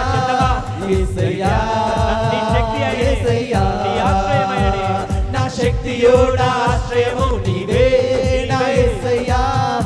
యేసయ్యా యేసయ్యా నా ప్రాణము నా సర్వము నీవే నా యేసయ్యా. యేసయ్యా యేసయ్యా నా శక్తియు నా ఆశ్రయము నీవే నా యేసయ్యా. యేసయ్యా యేసయ్యా నీ నామములోనే మాకు స్వస్థత ఉన్నది. నీ త్యాగములోనే మాకు విడుదల ఉన్నది. నీ నామములోనే మాకు స్వస్థత ఉన్నది. నీ నామములోనే మాకు విడుదల ఉన్నది. నీ నామములోనే మాకు స్వస్థత ఉన్నది. నీ త్యాగములోనే మాకు విడుదల ఉన్నది. నీ నామములోనే నీతికి మార్గం ఉన్నది. నీ నామములోనే మోక్ష మార్గం ఉన్నది. అబ్రాహాము విశ్వాసముతో వేచి ఉండగా దేవా మూయబడిన శారా గర్భమును తెరిచితివే. విశ్వాసముతో నే ప్రార్థించగానే నా ఆశలన్నీయు తీర్చిన దేవుడవు. అబ్రాహాము విశ్వాసముతో వేచి ఉండగా దేవా మూయబడిన శారా గర్భమును తెరిచితివే. విశ్వాసముతో నే ప్రార్థించగానే నా ఆశలన్నీయు విశ్వాసం పెట్టండి. అబ్రహాం తీర్చిన దేవుడవు. నా ప్రాణము నా సర్వము ఆయనే నీ ప్రాణము నీ సర్వము నీ నీతి నీ ఆశ్రయము. ఆయన నామమును జపించండి, ఆయన నామమును స్తుతించండి. నా శక్తియు నా ఆశ్రయము నీవే నా యేసయ్యా. యేసయ్యా యేసయ్యా నా ప్రాణము నా సర్వము నీవే నా యేసయ్యా.